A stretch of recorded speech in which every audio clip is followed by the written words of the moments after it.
It's the 5th of June and I'm Tom Glasson. Welcome to The Roast. Now, Tony Abbott has had the first meeting on his overseas tour, but unfortunately what happens on tour stays on tour, so we'll never know what happened. I'm joking, of course. We live in the internet age. We can even find out what underwear he was wearing.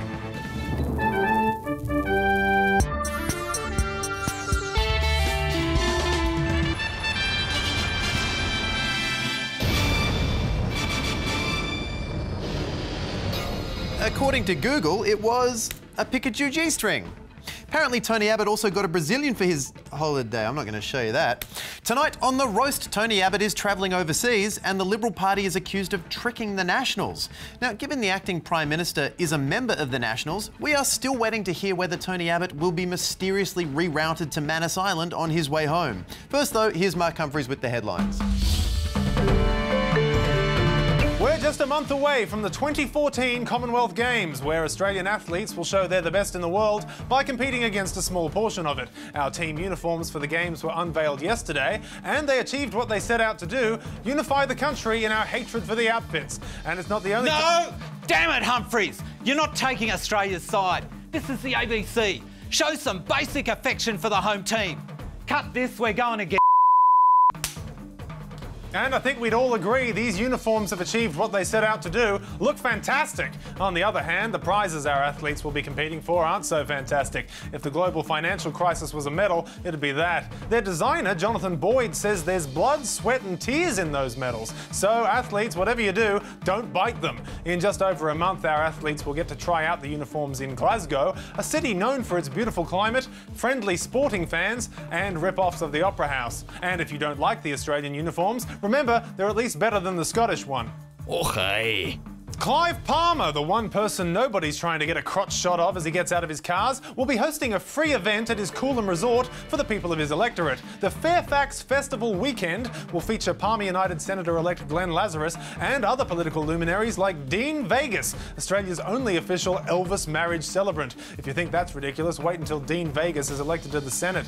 Palmer sent out the invite as part of a 12-page glossy brochure, though I understand he's lobbying the government for more staff so his senators can understand it. In the brochure, Clive tells readers the weekend is more about you than it is about me. And if the cover is anything to go by, I believe him. Of course, this isn't the first time a politician has held a festival. We all remember John Howard's 1996 Bennelong Bush Duff.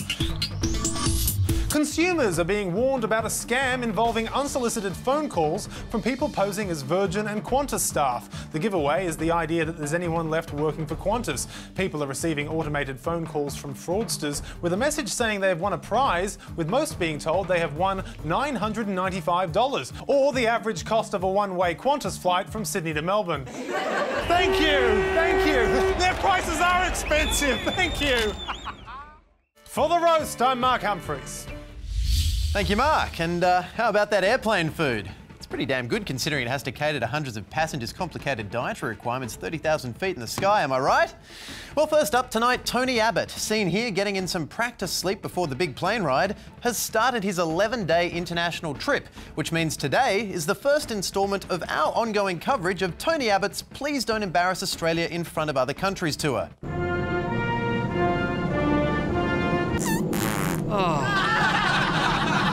And Mr Abbott has started not embarrassing us by travelling to the riskiest place possible, meeting with Indonesian President Susilo Bambang Yudhoyono just 6 months after we were caught trying to spy on him. But that's all water under the bridge these days, water that was once covered with asylum seeker boats.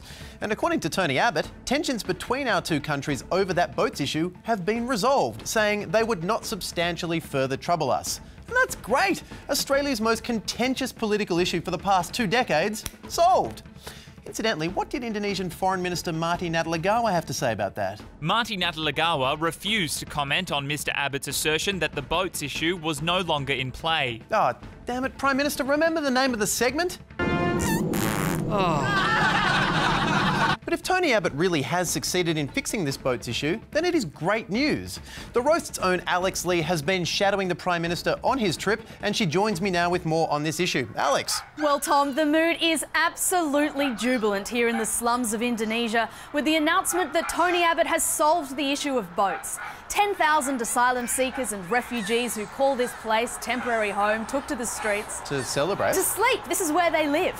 But they're all thrilled that Tony Abbott was able to end religious persecution of Rohingya Muslims in Burma, civil war in Syria and crackdowns on political dissenters in Iran. I mean, just listen to the crowds. Oh, so, Alex, is that someone crying? They're tears of joy. They're just so happy for the Prime Minister. Okay, and have you spoken to these asylum seekers? Yes, a mother of 3 told me that the squalid and cramped conditions that resemble an eternal purgatory look more hopeful now that Tony Abbott says everything is okay for him. And there was one asylum seeker who said, "Get me out of here, nothing ever changes, please help." But he probably just hadn't heard the good news yet. Okay, so what was Tony Abbott's secret to getting it all done? Well, as the Prime Minister said, it's a boats issue. All this time, world leaders have been thinking about asylum seekers as people, but they're just boats, Tom. Problem solved. You're just boats! Back to you, Tom. Thank you, Alex. And next up for the Prime Minister, it's France for the 70th anniversary of D-Day. It's the perfect opportunity to talk about Australia being open for business. Or quiet reflection, whatever the Prime Minister thinks is appropriate. I'm sure he'll make the right choice. Now, you might be wondering who is acting Prime Minister with Tony overseas, and so is everyone else, because the acting Prime Minister is Warren Truss. Seen here also wondering, who is Warren Truss? But maybe if Walton Truss does a good job, he'll get to remain Prime Minister, because a recent poll suggested Australians would prefer our Prime Minister to be someone else. And say what you like about wilting truffle, he is someone else. It's probably all you can say about watermelon turnip right now, because until now, God knew who he was. Well, you do now. Here's Walter White. We'll be right back. Have you ever been acting Prime Minister even though no one knows who you are? How'd you manage to fly under the radar for so long? Was it by being a Nationals MP with no charisma whatsoever? Are you waterboard trumpet? We'd love to hear about it. At the Roast TV or hashtag RoastTV. Finally tonight, Canberra is abuzz with allegations of a Liberal Party lie.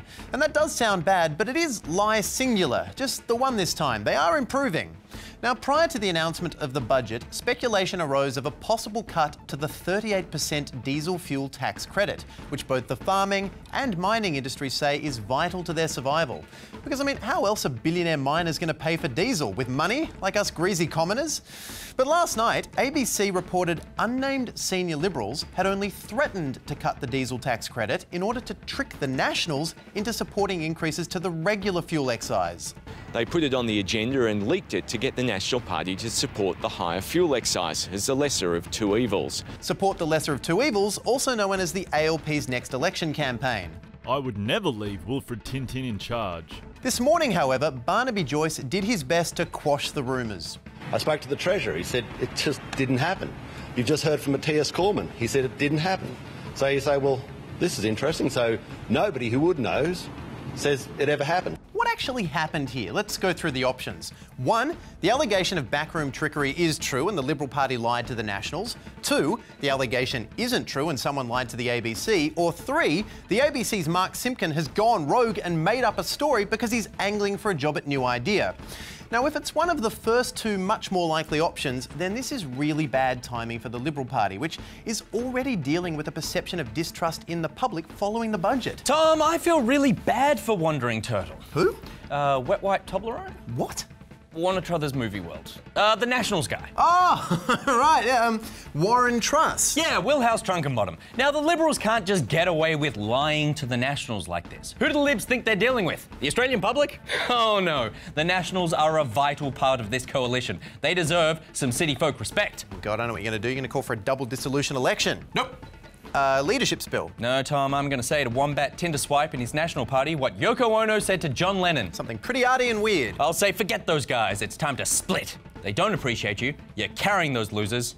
Now kiss me on the mouth. Oh, you might want to rework the ending there for the Nationals. Yeah, you're right. Thank you, Tom. I'll say split from the Libs, become a powerful minority. Now kiss me on the mouth. Do that, and you'll prove to the government that while they can lie to the Australian people with no consequence, no one takes advantage of Warren Truss. Who? Good night. Oh, you mean Walrus Trouser Leg? Nope. Walnut Trust Fund baby. No. Whopper Snapper Tolstoy. Yeah, that's the Deputy Prime Minister.